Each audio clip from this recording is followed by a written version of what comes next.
Imagine you're a poor orphan, until one day, fortune changes everything. You leave village for London, wear expensive clothes, move among the wealthy, and finally become a gentleman. Sounds like a dream, doesn't it? Most novels would end there. But Charles Dickens asks a far more unsettling question. What if becoming a gentleman is the very thing that destroys you? That's the brilliant paradox at the heart of Great Expectations. Dickens dismantles one of Victorian England's greatest myths, the belief that wealth and status automatically make someone respectable. In this novel, the richest people often have the purest character. The true hero isn't an aristocrat, he's a humble blacksmith. The greatest act of generosity comes from an escaped convent. Through Pip's journey, Dickens challenges everything Victorian society believed about class, ambition, and success. And that's exactly why this novel still speaks to us today. We may not chase aristocratic titles anymore, but we still chase status through careers, money, luxury, and even social media. The world has changed. Human nature hasn't.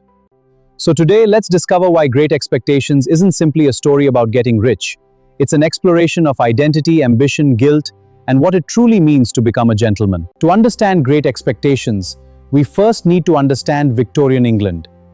The 19th century was an age of incredible progress.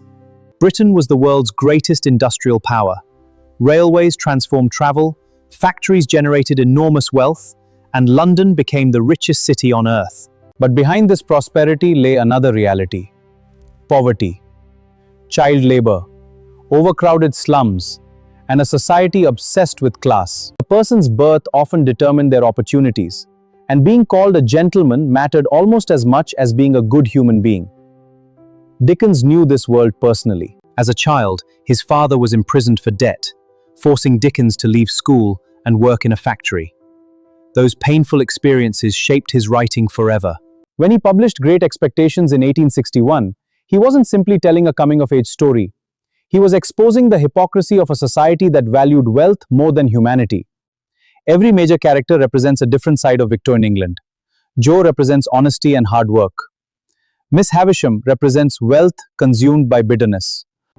Magwitch exposes the failures of the justice system.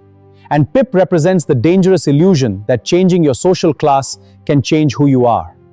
Dickens divides Pip's life into three powerful stages. Each promises happiness, each ends in disillusionment, and each brings Pip one step closer to understanding himself.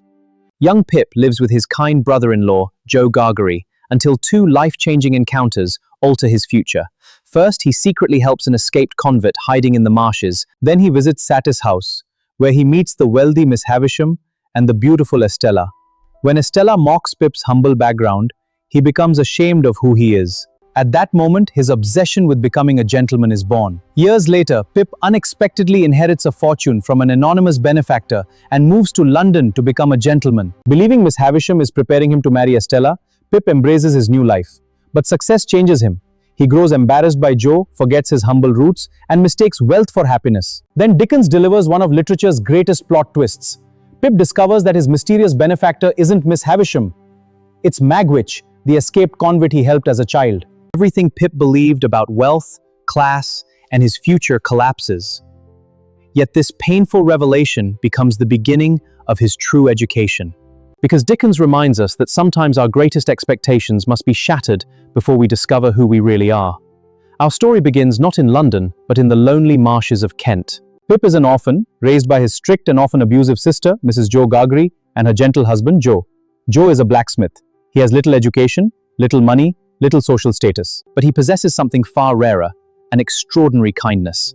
Dickens deliberately makes Joe the emotional center of the novel, because before Pip encounters wealth, he already knows genuine love. Everything changes on a cold Christmas Eve. While visiting his parents' graves, Pip meets an escaped convict hiding in the marshes. The man is desperate, starving, and terrified. He threatens Pip and demands food and a file to remove his chains. Frightened yet compassionate, Pip secretly steals both from home. At first, the incident seems insignificant. But Dickens is planting the seed from which the entire novel will grow. Soon afterwards, Pip receives an invitation to visit the mysterious Satis house. Here, everything changes again. The mansion seems frozen in time. The clocks have stopped. The wedding feast is rotting. Dust covers every room.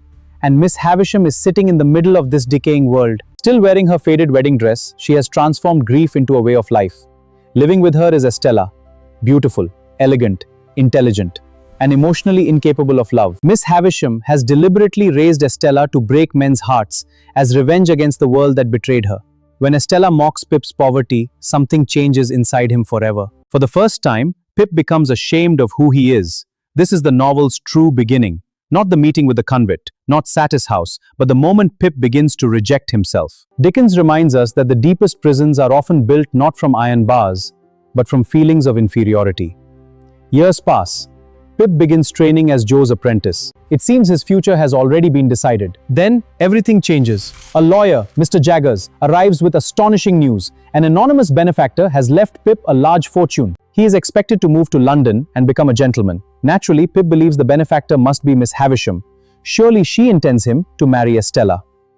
Everything appears to fit perfectly. Filled with excitement, Pip leaves the village behind.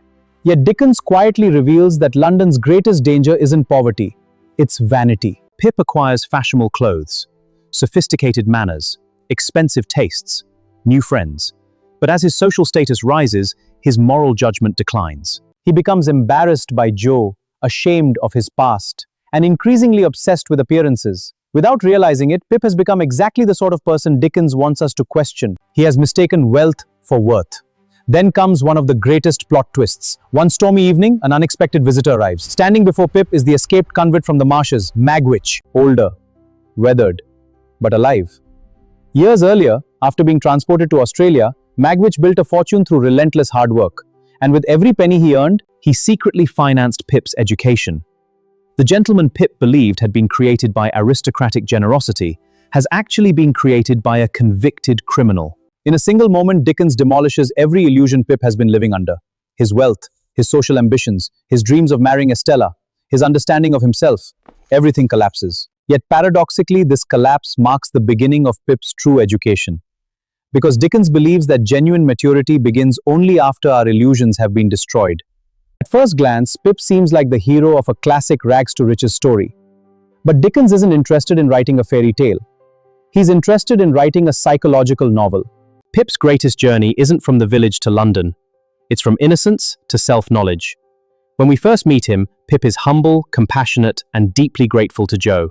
But after meeting Estella, something dangerous begins to grow inside him. Not ambition alone, but shame. This is a crucial distinction. There's nothing wrong with wanting a better life. Dickens admired hard work and self-improvement. What he condemns is the desire to erase one's origins. Pip doesn't simply want success. He wants to become someone else. He begins to believe that kindness without wealth is somehow incomplete, that love without status isn't enough. And so he spends much of the novel chasing an illusion. Ironically, the more he gains socially, the more he loses morally. His greatest failure isn't wasting money, falling in love with Estella. It is forgetting Joe, the man who loved him sincerely. Yet Dickens never abandons Pip. Unlike many tragic heroes, Pip possesses one priceless quality. He learns. Pain teaches him what success never could. By the novel's end, Pip understands that true gentility has nothing to do with titles or fortune. It begins with humility. Now let me ask you a question. Who is the finest gentleman in this novel? Bentley Drummle? Certainly not. Jaggers? Hardly. Herbert Pocket? Perhaps. But Dickens' answer is wonderfully surprising. The true gentleman is a village blacksmith. Joe Gargery possesses almost none of the qualities Victorian society admired. He has little education. He speaks plainly. His hands are rough from years of labor. He has no wealth, no fashionable clothes, no influential friends. Yet he possesses something infinitely more valuable: integrity, compassion, patience, humility. Joe never humiliates Pip. Even when Pip becomes embarrassed by him, Joe responds with quiet dignity rather than resentment. One of the novel's most moving scenes occurs after Pip falls seriously ill. His fashionable London friends disappear. His money vanishes. But Joe quietly arrives. He pays Pip's debts, nurses him back to health, and asks for nothing in return. That single act reveals Dickens' central argument. A gentleman is measured not by his income, but by his character. Joe doesn't merely say the right things, he lives them. Few characters in literature are as unforgettable as Miss Havisham. She is almost gothic, half woman, half ghost. Abandoned on her wedding day, deceived by her lover, she refuses to let time move forward. She stops every clock, keeps wearing her wedding dress, allows the wedding feast to decay before her eyes. Satis house becomes a museum of grief. Everything inside it is trapped in the exact moment her heart was broken. But Dickens is interested in something even deeper: Trauma. Miss Havisham never heals because she never allows herself to heal. Instead of confronting her suffering, she transforms it into revenge. She adopts Estella, not to love her, but to use her. She shapes the young girl into a weapon. Every broken heart Estella creates becomes, in Miss Havisham's mind, revenge against the man who betrayed her. Yet Dickens refuses to make Miss Havisham a simple villain.